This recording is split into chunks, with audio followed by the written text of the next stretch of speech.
Have you ever been halfway through curling your hair or getting dressed, and then you realize you just don't care, and you don't want to do it, and all of your motivation is gone? Or your kid's room looks like this, and you don't know where to start, and you don't want to clean up. Or your laundry is piled up, and you have absolutely no motivation to get it washed, get it folded, and get it put away. Those are just a few of my symptoms when I am in survival mode. Hello, and welcome back to my channel, The Casa Magana.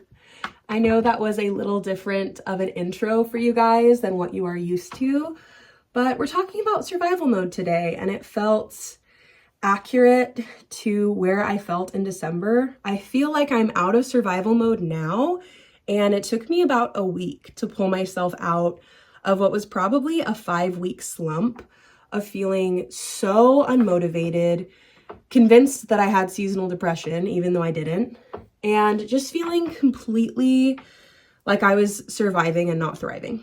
And we're talking about joyful motherhood in this series. This is part 2 of my joyful motherhood series.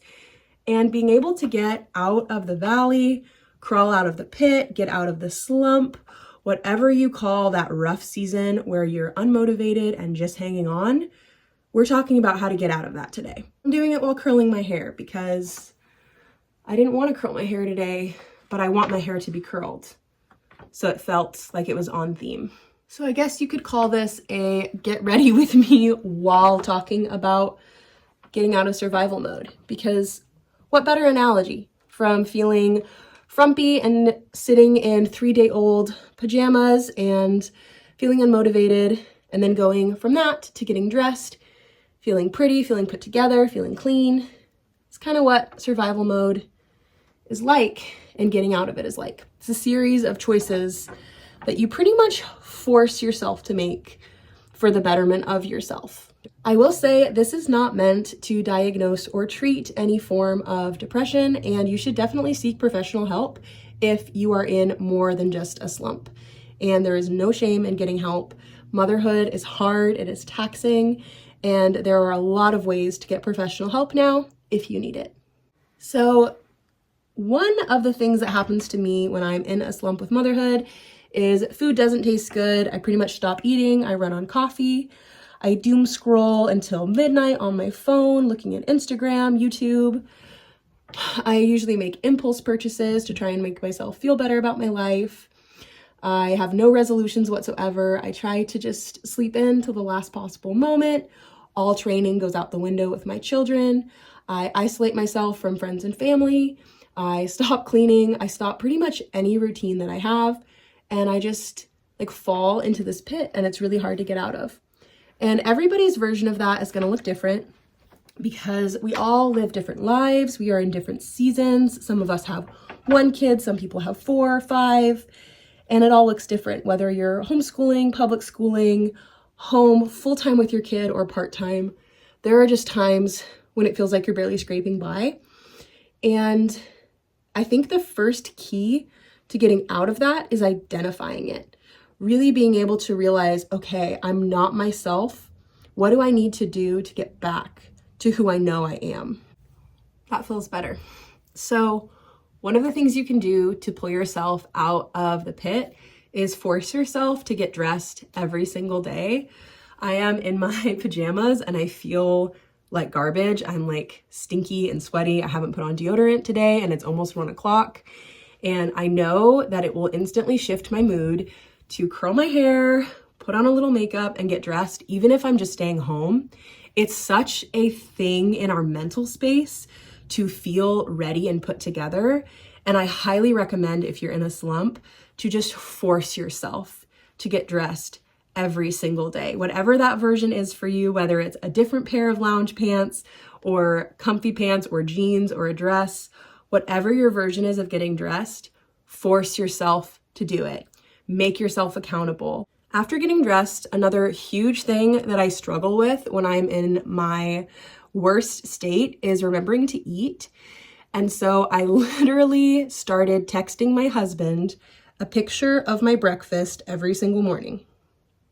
Yeah, I like a child. I just needed to check in.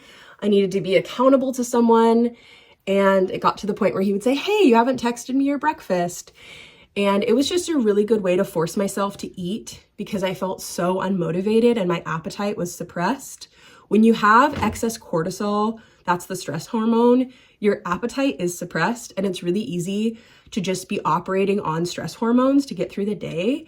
Coffee also makes that worse. So I really recommend forcing yourself to eat, even if it's something prepackaged, even if it's something you microwave, even if it's just a little tin of yogurt. Eat something and get yourself accountability if you need it. My next one is put some blockings on your phone if you can to prevent yourself from doom scrolling. I pay a subscription for an app called App Block, and it makes sure that I don't spend too much time on my phone. It sets a limit on Instagram and YouTube so that I'm not spending all of my time doom scrolling. And it is crazy, like what a black hole that can be with the endless scrolling available at your fingertips.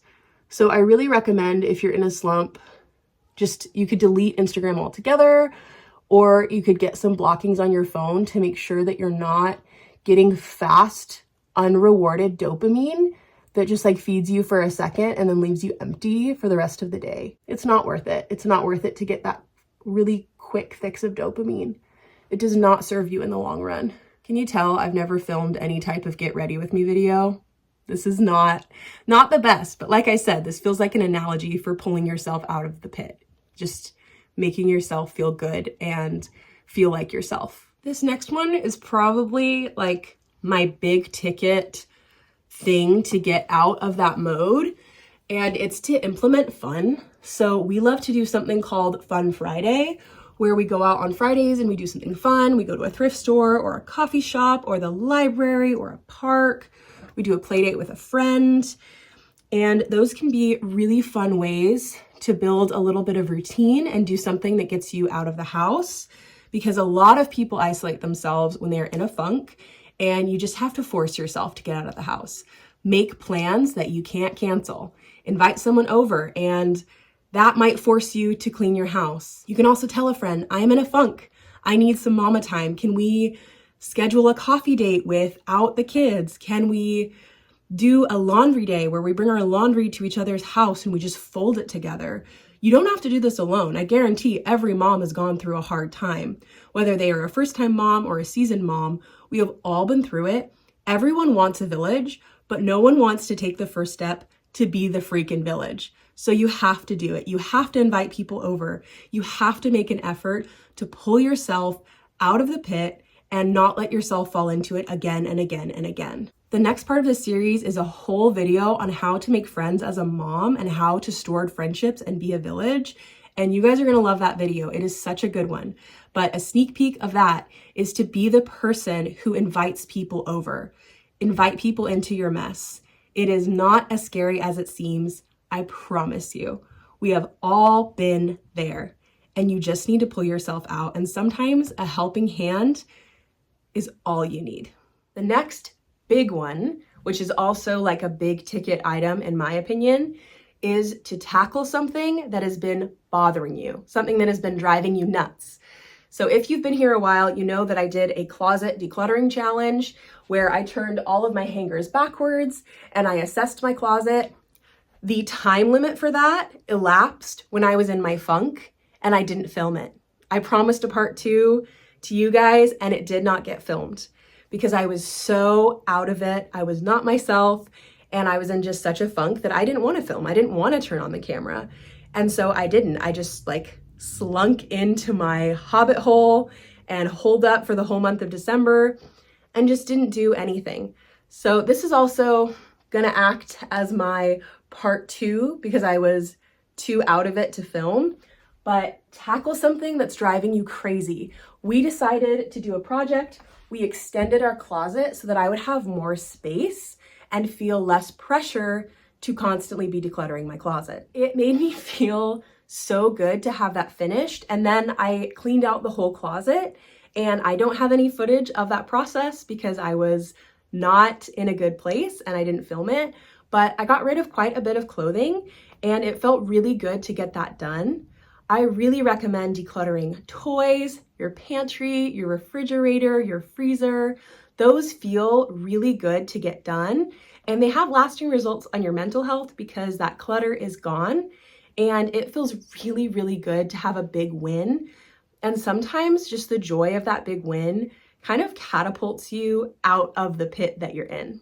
And just like that, I am put together and dressed for the day, and we are at the end of our video. I hope this was helpful to you. As I said, it's so individual and different for every single person to get themselves out of a slump. And honestly, there are varying degrees of those slumps. If you are in a full-blown depression, you need to seek help. There's no shame in it. And if you are just mildly unmotivated, try and pick yourself up out of it before it gets any worse. Things can really start to have a snowball effect, and the more you let things slide, the harder it's going to get out of that. But there is a way out. So to summarize, I know for me, the things that help me get out of my slumps and my pits in motherhood are getting dressed, forcing myself to eat, getting accountability, tackling something that has been on my plate, something that's been bothering me, decluttering something, and forcing myself to be social. Another big one is taking the focus off of yourself. Find a mama who just had a baby and make her a meal. Take a coffee to a friend who is going through a hard time. Go out of your way to bless someone else and take the focus off of yourself. That is about all I have to say on this subject. I am no master at it. I've just been a mom for 5 years, and I've had some rough patches, and I've been able to pull myself out every single time. I'll also add, if you are a believer in Christ, you have a community at your fingertips in your church, and you should definitely get prayer and definitely get some practical support. Again, that's not going to be for everyone, but if you have a church or a home group, get some support, get some prayer, and get some encouragement. Thank you so much for watching this video. Part 3 will be coming soon, and it is all about how to make friends as a mom. And it is a topic that I am super excited to share about, because after years of not having a village, I finally have made one, and I'm thriving in it. So that is all from me today. I hope this video encourages you. If you have any questions or you need any help, please reach out. I would be happy to talk to you and to see if there's anything I can do to encourage you further. Thank you for watching this video. Bye.